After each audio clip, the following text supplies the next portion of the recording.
le couple, quel est l'avantage du couple religieux sur le couple non religieux? Ça veut dire que... Ouais, aujourd'hui, ça n'a presque aucune chance de tenir. Presque aucune chance de tenir.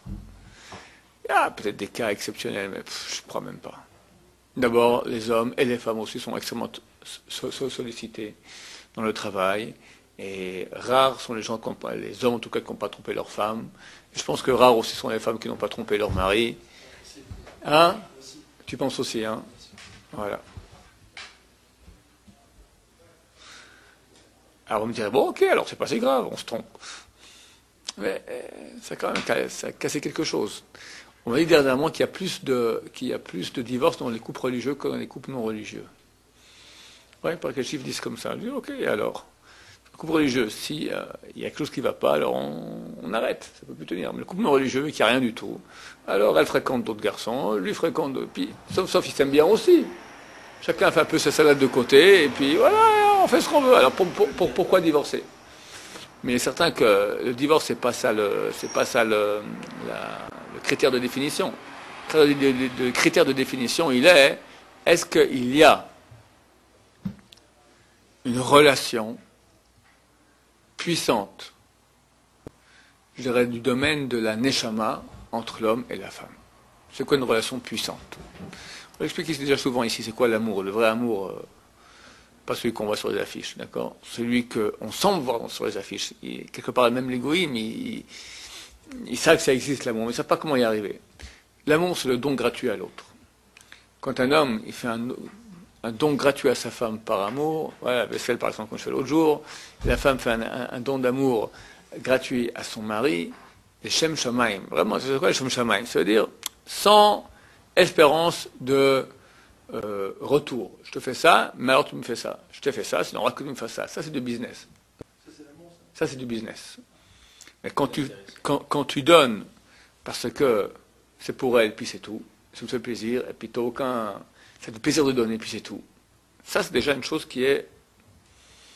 Alors, ça existe, cette chose-là, dans ce que les goyim appellent l'amour que nous, on appelle le chen. Le chen, c'est quoi? Le chen, c'est un peu les copains et copines. C'est fiancé et fiancé. Ça tient jusqu'à 2 ans après le mariage, grand maximum. C'est l'amour puissant, passionné, qu'on a pour quelqu'un, qui est très romantique, on est prêt à tout faire pour sa fiancée, elle aussi pour son mariage. Malade d'amour. Malade d'amour. Tu remarques que les couples, après 15 ans, ils ne sont pas malades d'amour l'un de l'autre. Bon, on a été jeunes, malade d'amour. Bon, on s'aime bien, mais malade d'amour, malade d'amour. Et qu'est-ce qui s'est passé? C'est un autre amour.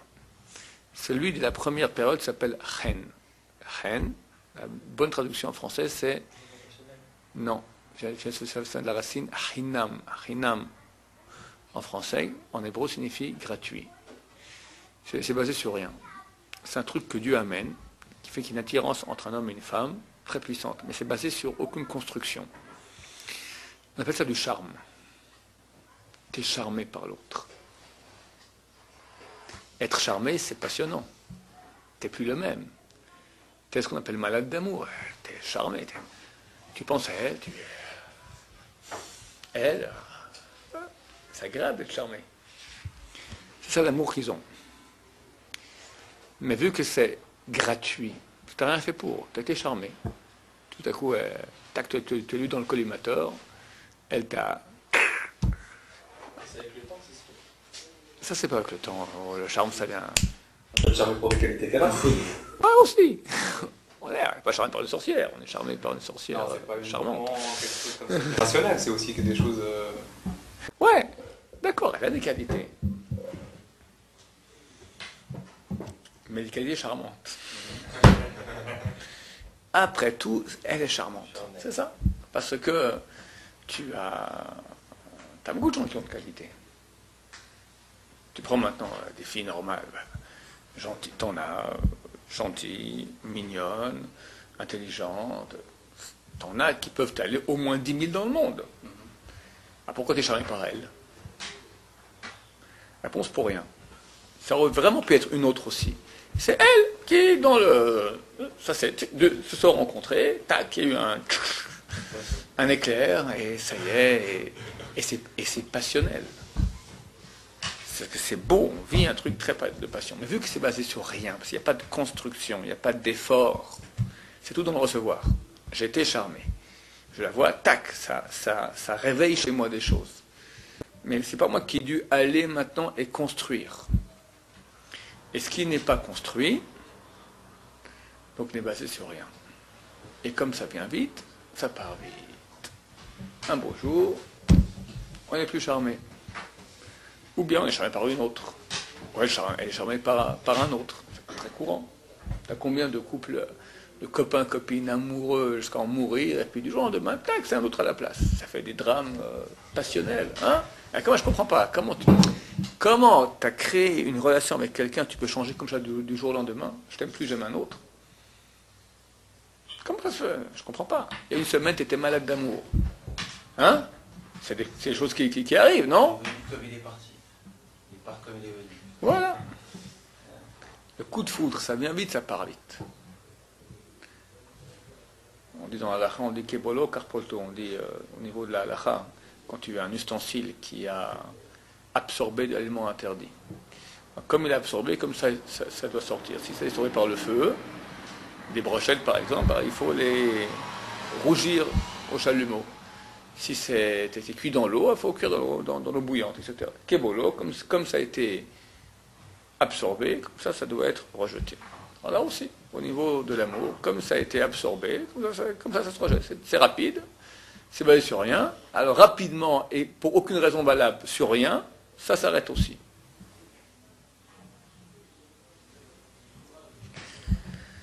Ce charme est nécessaire. Ce n'est pas un panneau en soi. C'est un charme nécessaire parce que c'est l'amour, on va appeler ce charme, d'accord, c'est l'amour de la période première qui entre le couple qui fait que un homme et une femme peuvent rapidement s'assembler, être en relation, alors qu'en fait ils n'ont encore rien construit. Pourquoi c'est nécessaire? Parce que tu ne pourrais jamais construire un couple si tu attendais qu'il y ait une construction. Parce qu'il faut d'abord les mettre ensemble pour qu'ils puissent se construire. Et quand tu les mets ensemble, tu peux pas mettre deux morceaux de bois ensemble qui n'éprouvent rien du tout l'un pour l'autre, et les assembler, les mettre dans la même chambre, et puis ça y est, vous êtes mariés. Deux étrangers. C'est impossible. Et tu regardes de façon rationnelle, c'est complètement absurde. Parce que tu as une fille et un garçon qui habitent chez leurs parents depuis, on va dire, 18 ans, ou 20 ans. Et puis, en quelques jours, mais c'est des questions de quelques heures, ils rencontrent un inconnu, mais un inconnu d'inconnu. Et tout à coup, comme dit la Torah, Al-Ken Yazov, Ish et Ami Imo, c'est pour cela qu'un beau jour, un homme quittera sa femme, son père et sa mère, et David Beishto, il se collera, il s'unira à sa femme, Bayul Basarach, ils seront une seule chair. Non mais c'est qui cette bonne femme qui est venue et qui a pris mon fils comme ça en quelques heures? C'est qui ce bonhomme qui est venu, qui a pris ma fille là? C'est illustre inconnu, moi pendant 20 ans, regardez, c'est terrible, les parents. Pendant 20 ans tu suis pour enfin qu'il soit normal, hein. D'accord? Et dès qu'il est normal, tac, le dire opérationnel, schlac! Un inconnu vient, le prend et terminé. Voilà. Rien.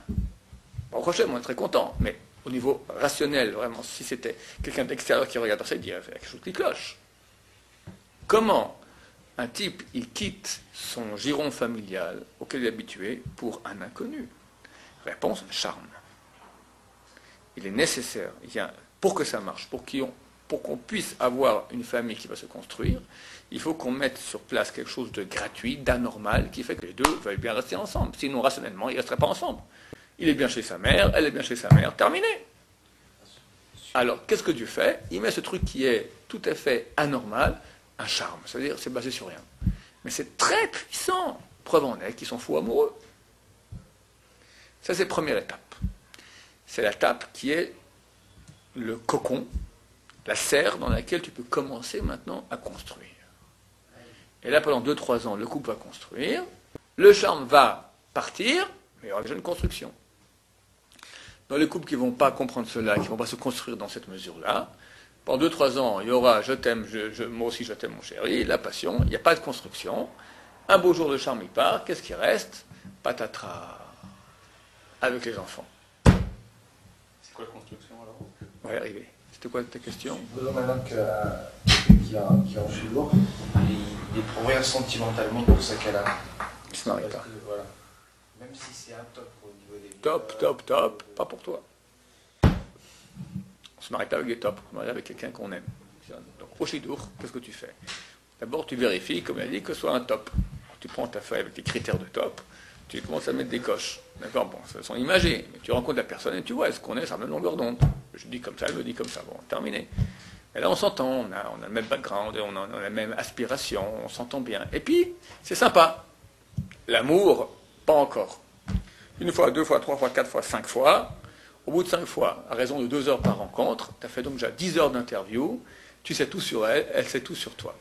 D'habitude, si c'est le bon numéro, il y a un début faible mais petit mais clair, un petit déclic. Et lorsqu'il y a normalement après, lorsqu'il y a l'officialisation, on décide que oui, alors là le déclic il commence à prendre beaucoup d'ampleur. Jusqu'au mariage, ils sont déjà marboule. Ça c'est normalement. Il y a des gens, beaucoup de gens, qui ont des doutes, très souvent des peurs, qui inhibent, j'avais un élève, une semaine avant le mariage, il m'a dit j'arrête. Depuis les fiançailles que tout le matin je me lève, je me dis mais qu'est-ce que je suis en train de faire? Et un jour il dit oui, un jour je dis non. Un jour oui, un jour. Parce qu'à une semaine avant le mariage, la femme était venue de l'étranger, machin, du bout du monde. Là. Hein? Non, pas LM Krav. Pahad, la peur. Pour se marier, il faut être fou. Pour se marier, il faut être fou. C'est quoi se marier? Il était âgé. Il avait 30 ans, d'accord? À l'âge de 20 ans, t'es idiot. C'est la bonne période pour se marier. Elle te va plus ou moins, ça va, on s'entend, allez, hop! Quand tu as 30 ans, tu ne veux pas te marier. Pourquoi? Parce que de elle, tu connais à tout casser 5% de ce qu'elle est. À tout casser. Tu prends la décision la plus grave de ta vie. C'est pas acheter une maison, c'est pas acheter une voiture, c'est te marier avec une femme, créer une maison. Je ne veux pas demain dire, ok, je me suis trompé. Donc, pour se marier, prendre la décision la plus grave de sa vie, en sachant que je détiens que 5% des tenants aboutissants, il faut être sacrément inconscient. 20 ans, ça va. 25 ans, on devient déjà assez de 30 ans, le type, il a la chocotte, il a raison. Alors pourquoi ça ne va pas? Aucune raison. Mais j'ose pas, je sais pas. Il s'est marié. J'allais voir un rave, il a dit, c'est bon, allez, tu fonces. Et j'ai rencontré dernièrement, l'Olympia, d'accord? Très heureux, tout va très bien. Mais la peur en marche, c'est terrible, terrible. Donc il y a des gens qui ont aussi, je te dis, que ça va tout seul, le sentiment, ça c'est en normal. Mais tu as chacun avec ses cas de figure, ses histoires, ses traumatismes, etc. Normalement, c'est comme ça que ça va se passer. Alors comment on fait pour construire dans les 3 ans? La raison du mariage, comme on l'a exposé peut-être déjà très souvent, elle est marquée dans la Torah noir sur blanc. C'est marqué Lotov Heyot Adam Levado. Dieu, il a créé l'homme et la femme unis. C'est marqué Zachar v'nekeva baraotam, mâle et femelle il a créé, v'ikra shmam Adam, c'est appelé Adam. Or Adam, on sait que c'est un homme. Alors, il faut croire, et comme ça dit Chazal, que c'était un homme, un Adam, qui était homme-femme, qui était androgyne, collé dos à dos. Homme-femme, homme-femme. Dieu dit c'est pas bien. Lotov. Et selo ezer kenegdo, c'est pas bien que l'homme soit seul, soit un. Je vais lui mettre maintenant une aide en face de lui. Il endort Adam, fait l'opération chirurgicale, c'est par la femme. Alors la côte, c'est pas la côte, c'est le côté. Celle-là en hébreu, c'est côté. Ça peut aussi signifier la côte, comme le mot côte vient du mot côté, d'accord? Mais ça signifie côté, comme c'est là Mishkan, le côté du temple. Il a pris le côté intérieur de l'homme et on a fait la femme. Comment intérieur? L'homme est créé à l'image de Dieu. Vous prenez les lettres qui forment le nom de Dieu, Yud, et puis Hey, et puis Vav, et puis Hey. Quand j'écris, on peut écrire de différentes façons. Parce que Hey, je peux écrire Hey Yud, Hey. Je peux écrire Hey, Hey, Hey. Je peux écrire Hey, Hey Aleph. Alors le nom de Dieu qui correspond à l'homme est créé à l'image de Dieu, c'est le nom de Dieu Yud, et puis Hey, et puis Vav, et puis Hey, qu'on écrit Hey Aleph. Alors j'écris Yud, comment on écrit Yud? Yud, Vav, Daled, Yud. Après la deuxième lettre, Hey, j'écris Hey, Aleph. Après le Vav, j'écris Vav, Aleph, Vav. Vav. Et le dernier Hey, j'écris Hey, Aleph. Mais attention de ne pas prononcer ça d'un coup, parce que c'est le nom de Dieu qu'on n'a pas le droit de le prononcer. Maintenant, il y a l'extérieur dans les lettres et il y a l'intérieur. Quand je dis Yud, l'extérieur, c'est ce qu'on voit. Yud, la lettre Yud. Qu'est-ce qu'on ne voit pas? Yud, Oud, le Oud que je dis. Vav, Daled. Ça c'est, on appelle ça la primiout, l'intérieur de la lettre, le miloui, le remplissage. Quand je dis Hey, l'extérieur c'est Hey. L'intérieur c'est Aleph.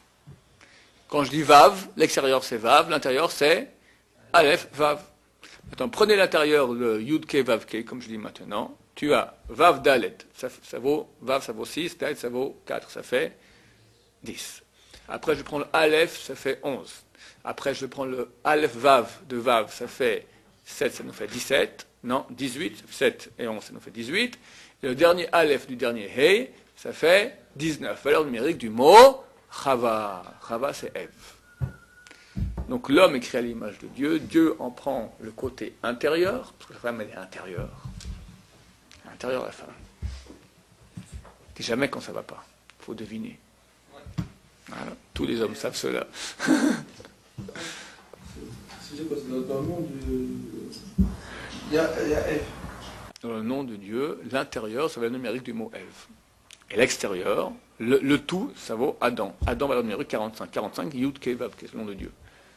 Le nom de Dieu, Yud Ke Vav Ke. Yud, comme j'écris maintenant Yud, et puis Hey, et puis Vav, et puis Hey. Comme j'écris avec Aleph, ça vaut 45. 45 est la valeur numérique du mot Adam.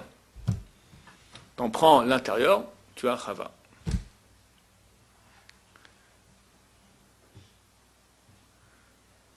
Et il met en face. Nous on dit intelligent ou pas intelligent. Prime abord, idiot. Pourquoi tu fais ça? Vas-y maintenant, je cherche ton chidour. J'en suis à mon 150e. Toujours pas trouvé. J'ai une dame qui m'appelait maintenant dans mon bureau, dit, sa fille ne nous en peut plus, elle a 21 ans, ça fait 1 an et demi que les chidourim ne l'a pas encore trouvé. Mais j'ai dit, madame, 1 an et demi c'est encore tout à fait normal. Pourtant 5 ans, 10 ans des fois, 15 ans, toute une vie des fois on ne trouve pas. Et après, vas-y, que ça tienne. 57% de divorce au consistoire. Et après, il faut que ça s'entende aussi. Parce que quand on est collé, hommes et femmes, on s'entend très bien. T'as jamais vu ma main gauche à taper ma main droite, je ne suis pas content. On s'entend parfaitement. Regarde. Parfait. Là qu'on est séparés, un veut aller au resto, l'autre non, il veut prendre une promenade dans la forêt. Qu'est-ce qu'on fait? Il faut s'écraser, il faut... Hein? Ouais. Qu'est-ce qu'on fait? Donc, en fait, Dieu, quand il a séparé l'homme et la femme, c'est une mauvaise affaire. Il eût été beaucoup plus intelligent de laisser ensemble. Comme ça, on aurait pu croire à prime abord. La Torah dit non. Dieu a dit, l'otov, ce n'est pas bon, ce n'est pas bien que l'homme soit uni à sa femme.